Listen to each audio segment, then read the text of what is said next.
What's up, guys? For those of you who favor sound quality over everything else, there's a few names in the business, but one of them you may or may not know about is ADMK600. These guys are based out of Farmington, Missouri, and they produce excellent quality products. So let's check it out.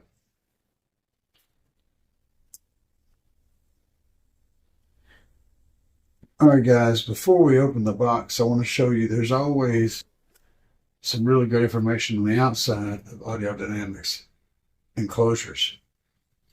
For one, they give you the rated power and the other information. So let's talk about that. Rated at 14.4 volts supplied voltage. You get 110 watts by 4 at 4 ohms, 165 watts by 4 at 2 ohms, and 330 watts by 2 at 4 ohms. That's a lot of power for a speaker.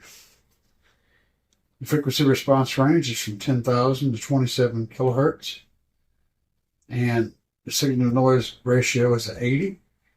This is an important number here. All of AD's amplifiers have a really high dampening factor, and dampening factor is essentially an electronic means to control the speaker, stop it from moving once the note has been played. It electronically stops it and prepares it for that next note. This cleans up your sound and makes your response more punchy and accurate. The input sensitivity on it is 0.4 volts to 6 volts. That's a lot of range for input sensitivity. The really important thing we're going to get to here in a minute is the click-in-place filter controls. So on channel 1 and 2, you have a 20,000 to 5 kilohertz, or 20 hertz to 5 kilohertz high-pass filter. On channels 3 and 4, you get high-pass, low-pass, and band-pass. So you got a nice setup. Plus, there's a remote gain control. I don't think it's in the box, though. Very interesting. On the outside of the box, you'll notice that they show you on either end what the amplifier looks like on the end. And the amplifier, it looks like the box looks like the amplifier. It's very cool. This amplifier has been unpackaged before, so some of the stuff that normally comes in here is not in this box. Before I get to the amplifier, let me show you something interesting about this here manual. Most of the time, the manuals for these things are not important. For audio dynamics, it is.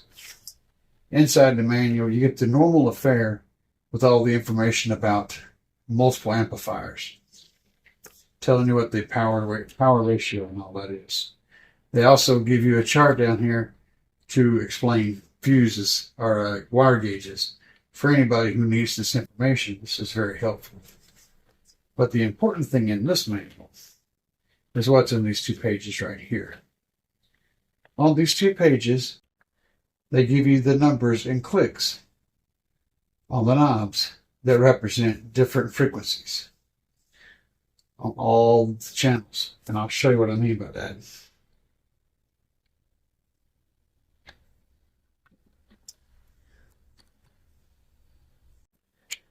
So if we grab our screwdriver here.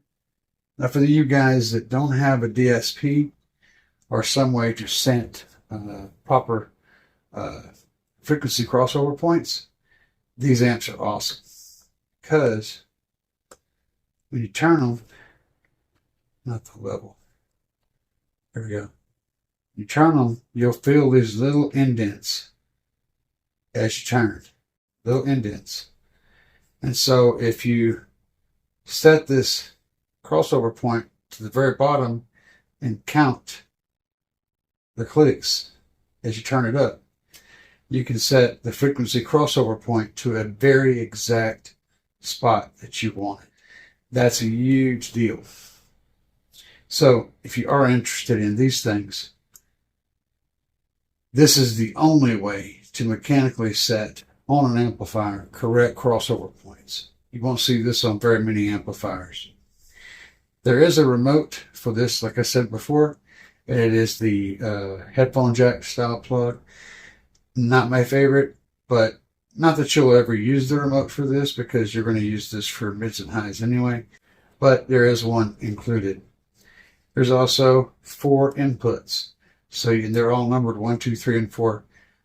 So you can have either 2 inputs or 4 inputs. All right. So on the end down here, and I'm 99% sure, yeah, that is a 4-gauge plug. So you can put in 2 4-gauge power and ground, and well, the normal size remote hole. Plus you've got your 4 speaker outputs. You've got a power light and a protect light. Yeah. So what does this amplifier give you? Now what you don't see is a lot of flash, a lot of bling, a lot of aesthetics. Just a very basic, simple little box. I'll tell you what you get from this. You get super clean, highly controlled power. You get a very small footprint.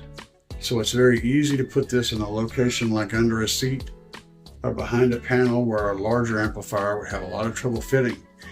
You get, 165 watts per channel, which is way more than enough to power a really, really good sound quality system. You get the ability to accurately control your crossover points on the amplifier, very accurately control them. You get a high-end dampening factor, which makes the control of the drivers more accurate, and you're going to get more accurate sound across the board. You'll really notice this on high bass notes and drum kicks and drum hits and things like that. You'll notice it a lot. You'll hear that dampening factor. Well, no, you won't hear the dampening factor. You'll hear the music, the way it was recorded and the way it was intended to be heard, without any of those resonances that drive you crazy with a lot of amplifiers. If you're looking for an amplifier that just does the job, gives you super clean sound, reliable performance, the thing is a tank, minimal amount of power consumption, gives you all the things that you're looking for, you can't go wrong with this AD amplifier. So in summary, if your idea of the perfect audio equipment is nothing but the best, the ADMK600.4 will give you exactly what you're looking for. If you guys appreciated my content, be sure to hit me up in the comments, hit that subscribe button, and come back and see me next time. For now, guys, peace.